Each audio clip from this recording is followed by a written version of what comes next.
नमस्कार. आजचा दैनिक गोमंतक तुम्ही सगळ्यांनी वाचला असेल याची मला खात्री आहे, पण त्यातील काही महत्त्वाच्या बातम्या घेऊन मी तुमच्यासमोर आलो आहे.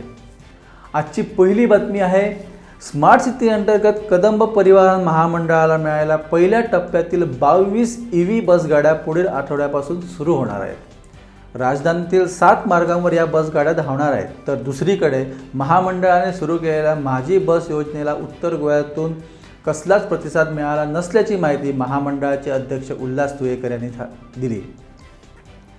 22 EV गाड्यांसाठी 38 कोटी रुपये तर उर्वरित 26 गाड्यां आल्यानंतर 49 कोटी रुपये हरियाणाच्या PMR इलेक्ट्रो मोबिलिटी या कंपनीला देणार असून हा सर्व खर्च केंद्र सरकारने राज्याला दिलेल्या 600 कोटी रुपयातून होणार आहे.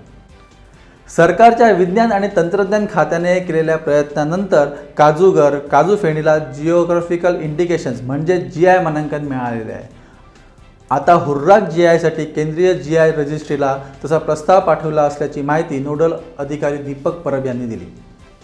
गोव्यात काजू उत्पादन वाढीसाठी विशेष टास्क फोर्स तयार करणे गरजेचे आहे. काजूसाठी काम करणारे कृषी खाते, ICAR संशोधन संस्था, कृषी विज्ञान केंद्र, पर्यटन अशा सर्व खात्यांनी एकत्र येऊन काम करणे आवश्यक असल्याचे माहिती दीपक परब यांनी दिली. गोमंतकीय विद्यार्थी स्पर्धात्मक परीक्षांमध्ये मागे पडत असून ही एक चिंतेची बाब आहे.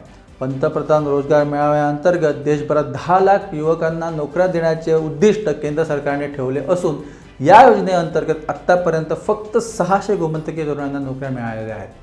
याकडे गांभीर्याने पाहणे गरजेचे असल्याचे मत राजकीय विचारवंत दत्ता खोलकर यांनी गोमंतकच्या सडेतोड नारळ या विशेष कार्यक्रमात बोलून दाखवले.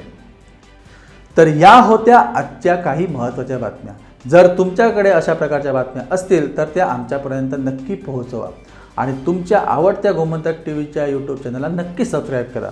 तुम्ही पॉझिटिव्ह राहा आणि इतरांनाही पॉझिटिव्ह ठेवा. धन्यवाद.